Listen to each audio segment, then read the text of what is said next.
ಇವತ್ತು ಭೀಮಣ್ಣ ಖಂಡ್ರೆ ಸಾಹೇಬ್ರೇನು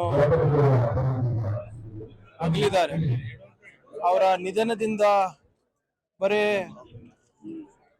ಒಂದು ಸಮಾಜಕ್ಕೆ ದಾರಿದೀಪ ಕಳ್ಕೊಂಡಂಗಾಗಿಲ್ಲ, ಬಹುಶಃ ಇಡೀ ನಾಡಿಗೆ ತುಂಬಲಾರ್ದಂತ ಒಂದು ನಷ್ಟ. ಅವರ ಹೋರಾಟ ಸ್ವಾತಂತ್ರ್ಯ ಪೂರ್ವದಲ್ಲಿರ್ಬೋದು, ಏಕೀಕರಣದಲ್ಲಿರ್ಬೋದು, ಅಥವಾ ನಮ್ಮ ಹೈದರಾಬಾದ್ ವಿಮೋಚನಾ ಸಂದರ್ಭದಲ್ಲಿರ್ಬೋದು ಸ್ಮರಣೀಯವಾಗಿದೆ. ಇದು ಭಾಲ್ಕಿಯ ಏನ್ ತಾಲೂಕಿದೆ, ಇದು ಖರ್ಗೆ ಸಾಹೇಬ್ರ ಹುಟ್ಟ ತಾಲೂಕು. ಅವರು ಕೂಡ ಇವತ್ತು ಮಾನ್ಯ ಭೀಮಣ್ಣ ಖಂಡ್ರೆ ಸಾಹೇಬ್ರಿಗೆ ಶ್ರದ್ಧಾಂಜಲಿಯನ್ನ ಡೆಲ್ಲಿಯಿಂದ ಸಲ್ಲಿಸಿದ್ದಾರೆ. ಅವ್ರದ್ದು ಒಡನಾಟ ಕೂಡ ಹೆಚ್ಚಿತ್ತು ಭೀಮಣ್ಣ ಖಂಡ್ರೆ ಸಾಹೇಬ್ರ ಜೊತೆ. ಅದು ವೈಯಕ್ತಿಕವಾಗಿ ಮಾತನಾಡಬೇಕು ಅಂದ್ರೆ, ಕೆಲವು ವರ್ಷದ ಹಿಂದೆ ನಾನಿನ್ನ MLA ಆಗಿರ್ಲಿಲ್ಲ. ಆವಾಗ ಉದ್ಯಾನ ಎಕ್ಸ್ಪ್ರೆಸ್ ನಲ್ಲಿ ನಾನು ಬರ್ತಾ ಇದ್ದೆ. ಕೆಲವು MLAಗಳು ಕೂಡ ಅದೇ ಕುಪ್ಪೆನಲ್ಲಿ ಇದ್ರು.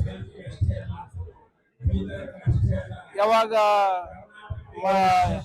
ಮಲ್ಕೋಣ ಸಮಯ ಬಂತು, ಎಲ್ಲ MLAಗಳಿರ್ಬೋದು, ಲೀಡರ್ಗಳಿರ್ಬೋದು, ಏನು ಹಾಸಿಗೆ ಮಾಡ್ಕೋಬೇಕಾಗಿತ್ತು, ಬೆಡ್ಡಿಂಗ್ ಮಾಡ್ಕೋಬೇಕಾದಾಗ ಎಲ್ಲರೂ ಕೂಡ ಅಲ್ಲಿ ಆ ಟ್ರೈನ್ ನಲ್ಲಿ, ಆ ಬೋಗಿನಲ್ಲಿ ಆ ಹುಡುಗ ಇರ್ತಾನೆ, ಅವ್ರಿಗೆ ಕರೆದಿ ಬೆಡ್ಡಿಂಗ್ ಮಾಡಿಸ್ಕೊಂಡು ಮಾನ್ಯ ಭೀಮಣ್ಣ ಖಂಡ್ರೆ ಸಾಹೇಬ್ರು ಒಂದ್ ಸಣ್ಣ ಸೂಟ್ ಕೇಸ್ ಅಲ್ಲಿ ಅವ್ರದಾದಂತ ಒಂದು ಬೆಡ್ಶೀಟ್ ತಂದಿದ್ರು, ಆ ಏರ್ ಪಿಲ್ಲೋ ತಂದಿದ್ರು, ಅವರೇ ಹಾಸಿಗೆ ಹಾಸ್ಕೊಂಡ್ರು, ಅವರೇ ಬೆಡ್ಡಿಂಗ್ ಮಾಡ್ಕೊಂಡ್ರು. ಅವಾಗ ಎಲ್ಲ MLAಗಳು ಮತ್ತೆ ಎಲ್ಲ ಲೀಡರ್ಗಳು, ಸರ್ ನಾವೆಲ್ಲ ಕೇಳಿದಾಗ ನೀವು ಬೇಡ ಬೇಡ ಅಂದ್ರೆ, ಈಗ ಆ ಹುಡುಗ ಮಾಡ್ತಾ ಇದ್ನಲ್ಲ ಸರ್, ನೀವು ಯಾಕೆ ಹೀಗೆ ಮಾಡಿದ್ರಿ ಅಂತ. ಅವ್ರು ಹೇಳಿದ್ರಿಲ್ಲ, ಅಪ್ಪ ನನ್ನ ಕೆಲಸ ನಾನೇ ಮಾಡ್ಕೊಡೋದು ಅಭ್ಯಾಸ ಇದೆ ನನಗೆ, ಬೇರೆ ಯಾರು ಮಾಡಿದ್ರು ನನಗೆ ಇಷ್ಟ ಇಲ್ಲ.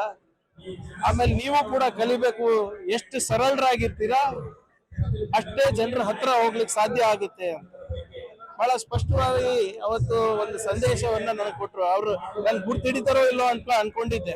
ಅವರೇ ಕೇಳಿದ್ರೆ ನೀನ್ ಖರ್ಗೆ ಮಗ ಅಲ್ವೇನೋ ಅಂತ. ಅವಾಗ ನನಗೆ ಹೇಳಿದ್ರು ಅವರು, ರಾಜಕೀಯದಲ್ಲಿ ನೀವು ಸರಳವಾಗಿದ್ರೆ ಜನರು ನಿಮ್ಗೆ ಗುರುತಿಸಿ ನಿಮ್ಮ ಹತ್ರ ಬರ್ತಾರೆ ಸಮಸ್ಯೆ ತಗೊಂಡು.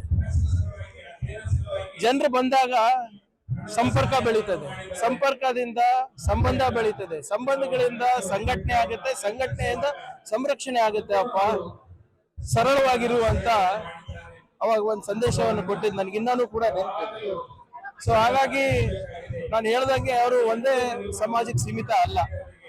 ಅವ್ರು ಹಾಕಿರುವ ಮಾರ್ಗದಲ್ಲಿ ಇವತ್ತು ಈಶ್ವರ್ ಖಂಡ್ರೆ ಅವರಿರ್ಬೋದು, ಸಾಗರ್ ಅವರಿರ್ಬೋದು, ನಾನಿರ್ಬೋದು, ಅಜಯ್ ಸಿಂಗ್ ಅವರಿರ್ಬೋದು, ನಾವೆಲ್ಲರೂ ಕೂಡ ಆ ಬುದ್ಧ ಬಸವ ಅಂಬೇಡ್ಕರ್ ಅವರ ಮಾರ್ಗದಲ್ಲಿ ನಡೀತಾ ಇದೆ.